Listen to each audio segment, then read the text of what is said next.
अरविंद जी ने खोल दिया रिया और बंटी के छुपे प्यार का राज। मंडप में पहुंचते ही बदली पूरी शादी की कहानी। दोस्तों, बंटी और काव्या की शादी अब अपने सबसे बड़े मोड़ पर पहुंच चुकी है। मंडप सज चुका है, शादी की रस्में शुरू हो चुकी हैं और कुछ ही पलों में बंटी काव्या की मांग में सिंदूर भरने वाला है। लेकिन तभी अरविंद जी ऐसा सच सामने लाने वाले हैं जिससे पूरे परिवार के होश उड़ जाएंगे। अरविंद जी ने रिया और बंटी के बीच हुई सारी बातें अपने कानों से सुन ली थी, लेकिन कोमा में होने की वजह से वह चाहकर भी किसी को कुछ बता नहीं पा रहे थे। उनकी आंखों से सिर्फ आंसू निकल रहे थे। वह जानते थे कि बंटी के दिल में काव्या नहीं बल्कि रिया के लिए प्यार है, लेकिन अपनी हालत की वजह से वह इस राज को अपने तक ही रखने के लिए मजबूर थे। दूसरी तरफ काव्या भी अपने आरव को हमेशा के लिए भुलाने का फैसला कर चुकी थी। वह मंडप में बैठकर बंटी के साथ नई जिंदगी शुरू करने के लिए तैयार थी। बंटी भी अपने प्यार की कुर्बानी देकर काव्या को जिंदगी भर खुश रखने की कसम खाने वाला था। लेकिन रिया और बंटी के चेहरे पर छुपा दर्द आईपीएस ईशा की नजरों से बच नहीं पाया।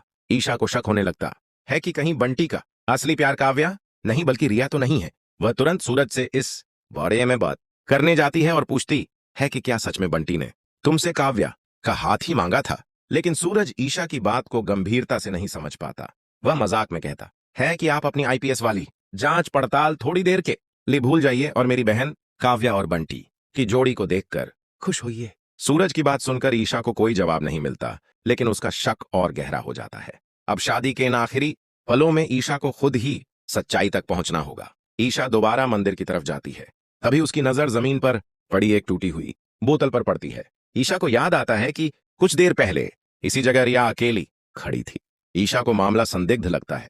वह तुरंत श्रेया को फोन करती है और बोतल पर मौजूद फिंगरप्रिंट्स की जांच करवाने के लिए कहती है।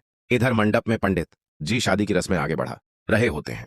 बंटी और काव्या एक दूसरे के सामने बैठे होते हैं, लेकिन ईशा का मन बार बार किसी अनहोनी की तरफ इशारा कर रहा होता है। तभी ईशा की नजर अरविंद जी पर पड़ती है। अरविंद जी की आंखों में आंसू होते हैं और वह अपना हाथ उठाने की कोशिश कर रहे होते हैं। ऐसा लगता है जैसे वह ईशा को कुछ बताना चाहते हो। ईशा तुरंत उनके पास पहुंचती है, लेकिन तभी श्रेया वहां पहुंचती है और ऐसी खबर देती है जिसे सुनकर ईशा के होश उड़ जाते हैं। बोतल पर मिले फिंगरप्रिंट्स पूरी तरह रिया के होते हैं। अब ईशा को डर सताने लगता है कि कहीं रिया ने गुस्से या दर्द में कोई गलत कदम तो नहीं उठा लिया। वह तुरंत रिया को ढूंढने के लिए निकल जाती है, लेकिन रिया कहीं दिखाई नहीं देती।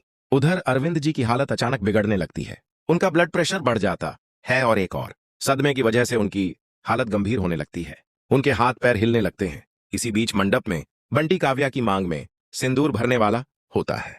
तभी अचानक अरविंद जी के मुंह से आवाज निकलती है, रुक जाओ। यह आवाज सुनते ही पूरा परिवार स्तब्ध रह जाता है।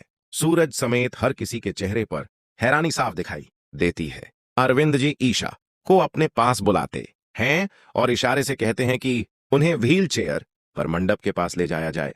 अरविंद जी को दूल्हा दुल्हन के पास लाया जाता है। वह कांपते हुए दुल्हन के चेहरे से पल्लू हटाते हैं और जैसे ही दुल्हन का चेहरा सबके सामने आता है, पूरे परिवार के पैरों तले जमीन खिसक जाती है, क्योंकि मंडप में बंटी के साथ बैठी दुल्हन काव्या नहीं बल्कि रिया होती है। अब सवाल यह है कि आखिर रिया ने काव्या की जगह कैसे ले ली? क्या बंटी और रिया ने मिलकर यह फैसला लिया था? और काव्या को इस पूरे मामले की भनक आखिर क्यों नहीं लगी? क्या अरविंद जी ने आखिरी वक्त पर रिया और बंटी के प्यार को सबके सामने लाकर इस रिश्ते को बचा लिया है? या फिर इस खुलासे के बाद चौधरी परिवार में एक नया तूफान आने वाला है? आने वाला एपिसोड रिश्तों के इस पूरे माया जाल को एक नए मोड़ पर ले जाने वाला है। आपको क्या लगता है, क्या बंटी और रिया को एक होना चाहिए या काव्या के साथ बंटी की शादी सही थी? अपनी राय कमेंट में जरूर बताइए और ऐसे ही नए अपडेट्स के लिए चैनल को सब्सक्राइब करना न भूलें।